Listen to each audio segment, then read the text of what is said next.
Hello and welcome to the second episode of Road to Max XP. In this episode, I'll talk about some different skills and what I did to train them, how they were back then, and how they are now. But before I get right into that, I'm just going to say a few things. My name in game, as you can see, is Zhuge Liang. Zhuge Liang was a figure in ancient China. He lived about 2,000 years ago. I'm sure most of you are probably familiar with him through the game Dynasty Warriors, although yes, he was a real person and he did do amazing, incredible things. Thank you for ruining my shot. Anyways, he is an inspiration to me, and he is how I like to have my outlook on life. So that is why I chose the name. It is pretty important to me. These are my chickens, Dong and Wang. I've had them for a very long time. I take them almost everywhere I go. Dong is older than Wang. Dong is about 16 years old. Wang is more about 8 or 9, but they're brothers. They get along very well, and yeah, it wouldn't be the same without them. Some of you are probably wondering what the heck you're looking at. This is the legacy interface. The reason why I don't use like the standard Evolution of Combat newer RS3 interface is because like I said in the last video, I don't boss. I have no need to really use any of that. The only time I do combat is when I'm AFKing Slayer, and again, I don't really need to have the Evolution of Combat interface. I never really liked it, so that was actually a huge save for me, and one of the reasons I'm actually still playing this game to this very day. So with that, that's about it. If you have any questions, hopefully the first video will answer any of them for you. I'm too lazy to repeat them, and yeah, hopefully you enjoy this video. Let's get right into it. Alright, so we're going to start with magic. Magic. What's there to really say about magic? Magic is considered one of the easiest skills in the game to train. Usually trained by combat, AFK combat, or I know there's people that boss and whatnot. But in terms of efficiency, people generally go to the Abyssal Demons here on the top floor. You can AFK it, you can hit AoE, so you get a lot of experience very quickly. It's kind of a joke, actually, how fast this is. I mean, the experience on the right are going to be a little bit off because it's an event right now where you get more Slayer XP and more combat XP, so those aren't exactly accurate, but it's still crazy fast. They're usually around 700k an hour, and that's the majority of what I did for my magic training. I did a lot of superheating before the Evolution of Combat, obviously, like 10 years ago. I did superheating to 99, I got 99 smithing with it as well. I did a lot of alking too. There was a lot of alking involved. I got to like 40 mil magic experience before the 120Ks came out, so I was already pretty up there before all that happened. I used to train at Dagonoths for Crimson Charms, because back in the day, that was pretty much the best way to get charms. I'm talking like 2010, 2011, back when Max Cape had just first come out, and everybody was doing that. So that's what I was doing back then.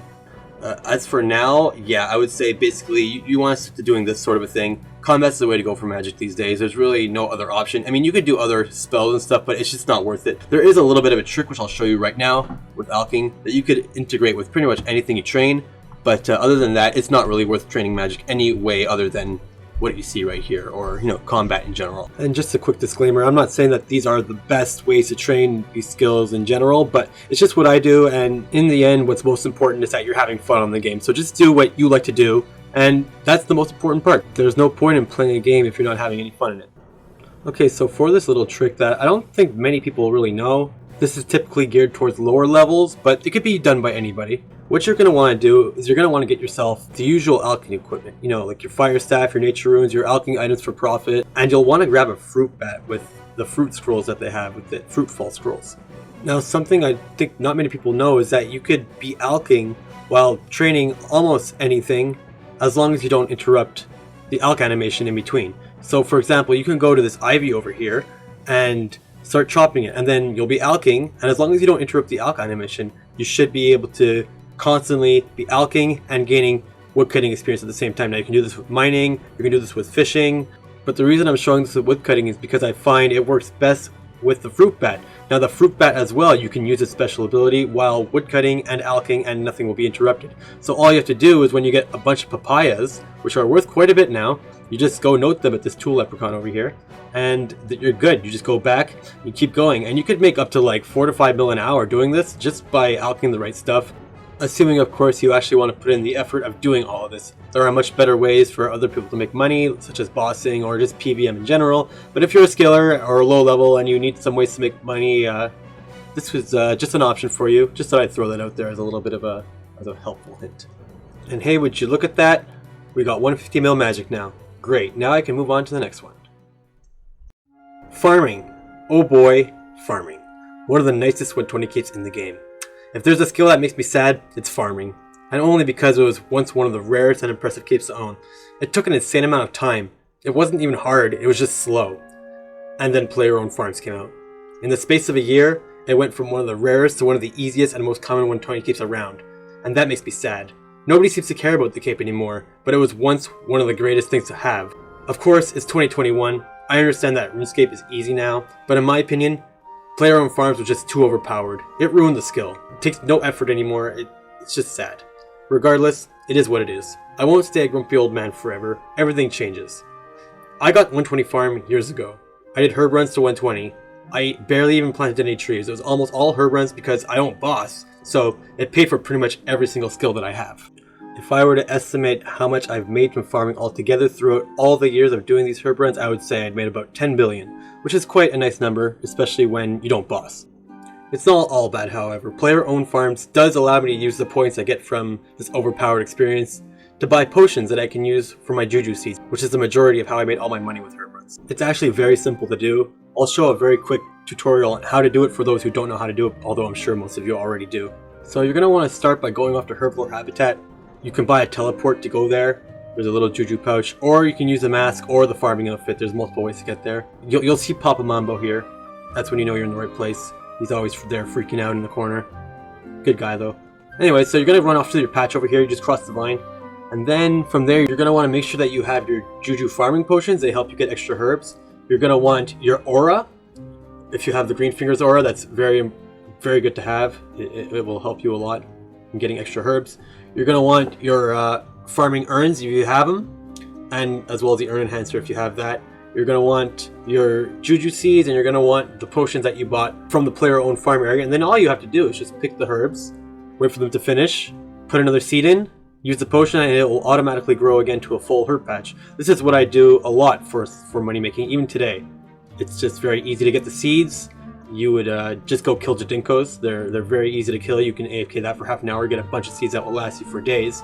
And it's just that simple. You just pick, plant, repeat. And each of these herbs are worth about 25k.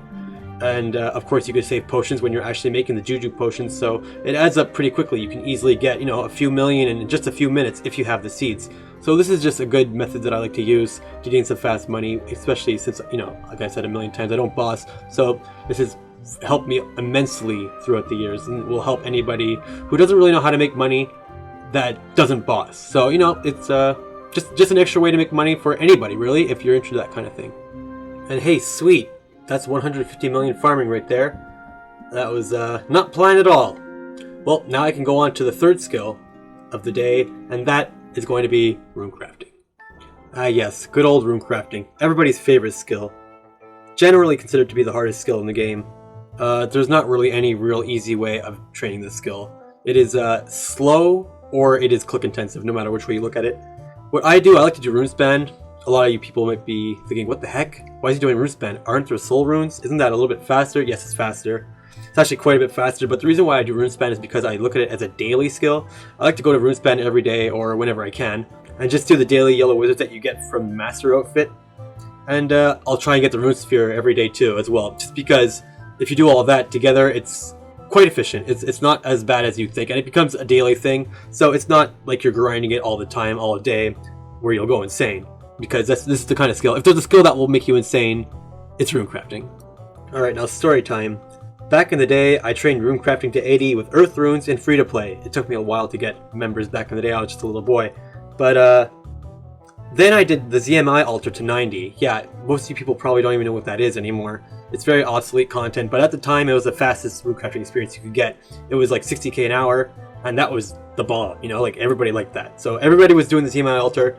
And then it was found out that effigies were actually better experience per hour than the actual best method for rune crafting, which was the ZMI altar. So many people just decided to farm effigies instead to get the rune crafting experience from there, rather than clicking a ton and doing the ZMI altar for slower experience, which makes sense, right? So I did the same thing. For weeks and months, I was working on 99 Slayer, getting as many effigies as I can, training magic at the Dagonos, like I mentioned earlier, to get effigies. And I got to 97, and then they released Runespan. Yes, my heart was broken. All those effigies I'd used on rune crafting I could have used on agility, which ended up almost killing me. And that was one of the most painful experiences of my life. That was actually one of the first times I actually felt screwed over by Jagex. Now that that story's out of the way, just a few more pointers to add for Rune Crafting here.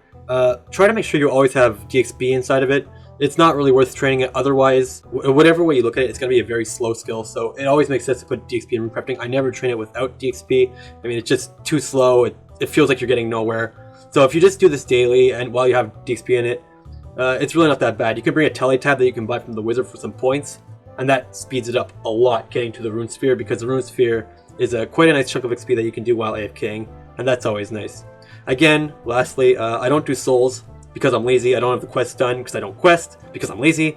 And if you have souls though, and you enjoy clicking a little bit more, then definitely do souls. Those are the faster option for you. You can look at my crew's guide or somebody else online for the race like that. I'm not going to get into that here in this video, but those are just what I would suggest to do with this skill. It's quite a difficult skill, but anybody can do it if you put the time into it. So, and there we go. That's 150 million Rune Crafting. Another skill done, and I'll move on to the last one for this video. Okay, and now we're on to mining. This is the last skill for this video. I'm going to keep it short. Mining is one of those skills that you can really just do however you want. It's going to get done eventually. It's one of the slower skills, but the choices that you have don't really change the XP per hour very much. I like to do it as a daily skill, so I'll go to my art isle every day and I'll just AFK. I have 3 spots. You can get 1 to 3 per large isle. 3 is the maximum, so once you find an island with 3 that you want to do, you're going to want to stay there. So I found 3 mining, and that's why I decided to go for mining first. You basically just AFK here for 5 minutes per crab while you gain XP, and it's basically as simple as that. Mining was one of the skills that actually made me quit for a year. When the Elf City Priffindas came out, the Saren Stones were brand new, and I basically decided to grind it for almost 4 months straight without the Golem outfit, all that stuff, before like all this awesome stuff was out and released already, and it made me quit. I went non-stop, and it actually made me quit for a year. So that's something. Of course, I only recommend this method if you're already 99. If you're below 99, I would just suggest to stay with the Saren Stones. It's probably your best bet. It's not that much different in XP. I believe the crabs are a little bit faster, but it's really not that much to even worry about. Both are extremely AFK, and both are basically the exact same thing. So just, again, do what you want to do, and that's the most important thing. If you're enjoying what you like to do on the game, then you'll eventually get the goals done. It's just as simple as that. If you put enough time into it, you'll get it done. Just like anything, really. And now, to end the video, I'll be getting 200 million mining with one of my best friends. We've known each other for a very long time, so this is a pretty special moment. I'd like to congratulate him once again on getting 200 million mining. And of course to myself, because this skill made me quit, and it's good to finally be finished with it. And with that, that's going to be the end of this video. Thank you very much for watching if you made it this far. And yeah, this has just been a lot of fun to make. I hope that I helped a few of you with some questions or just some things you didn't know. Special shout out to everybody who's been supporting me so far. Thank you very much. I couldn't have done it without you. You've really been inspiring to me and motivated me to keep making these videos, so thank you very much. More will be on the way. And until next time, everybody, thank you and have a good day. Take care.